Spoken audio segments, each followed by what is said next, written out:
Kita ni nama je rakyat Malaysia, tapi kebanyakan daripada kita sebenarnya tak kenal pun ikan tempatan, terutamanya ikan air tawar. Kalau korang nak tahu, sebenarnya ada hampir 600 spesies ikan air tawar tempatan, tapi boleh dikatakan tak sampai 50 spesies pun yang dikenali oleh orang kita. Tak kenal tak apa, sebab kali ni saya nak kongsikan tentang salah satu ikan tempatan, iaitu ikan lampam. Bila sebut ikan lampam ni, kebanyakan nelayan darat, pemancing, peminat ikan hiasan tempatan, dan sesiapa yang gemar makan ikan tempatan mesti kenal lah dengan ikan ni. Tapi mungkin ramai yang tak tahu, dekat Malaysia ni sebenarnya ada 6 spesies ikan lampam. 4 daripadanya adalah spesies tempatan dan ada 2 spesies asing ataupun spesies pendatang. Jadi saya akan tunjukkan ke semua spesies yang ada dekat Malaysia. Yang pertama adalah Babonimus squanefeldi. Yang ini kita kenalinya sebagai lampam sungai, dan ada juga beberapa panggilan yang lain. Ikan lampam sungai ni taburannya dekat Malaysia boleh dikatakan agak meluas dekat Semenanjung. Boleh ditemui daripada selatan tanah air sehinggalah ke utara. Antara ciri-cirinya yang kita boleh kenali ialah badannya berwarna perak, kadang-kala kelihatan cerah dan kadang-kala kelihatan agak gelap sedikit. Tapi identiti khasnya adalah pada ekornya, sebab ekor dia berwarna merah yang terang tapi ada garisan hitam yang tebal di pinggir ekornya. Begitu juga dengan sirip dorsanya. Di sirip dorsanya memiliki pattern warna yang sama, iaitu warna merah dan hitam. Spesies yang kedua iaitu Babonimus collingwoodi. Yang ni kita kenali sebagai lampam kepiat, ataupun biasanya orang akan panggil sebagai ikan kepiat saja. Di Malaysia, taburan lampam kepiat ini hanya ada di Sabah dan Sarawak. Ia memang tiada ditemui dekat Semenanjung. Antara ciri-cirinya yang kita boleh kenali ialah badannya berwarna perak yang cerah. Daripada segi ekor dan siripnya mirip seperti ikan lampam sungai, tapi bezanya adalah warna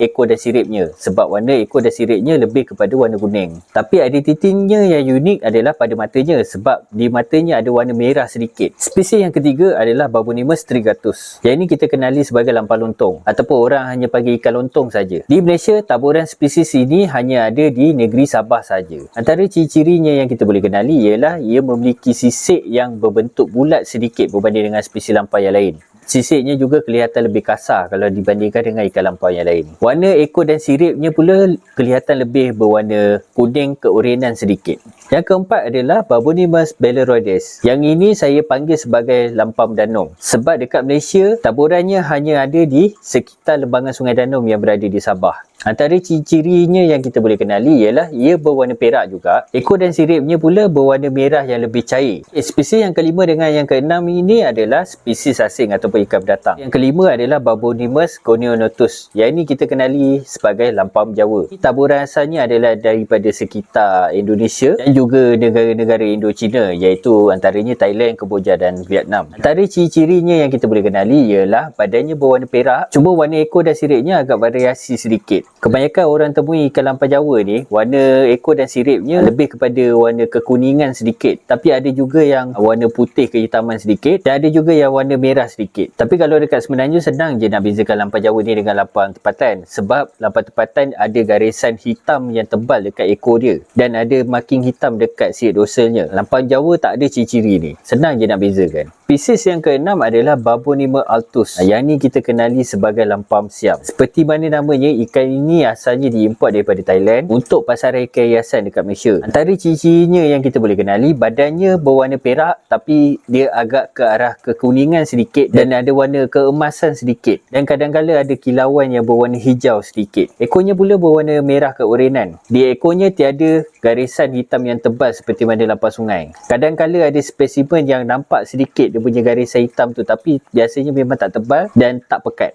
Sebenarnya lampam siam ni dia ada banyak variasi dekat dalam pasaran ikan hiasan.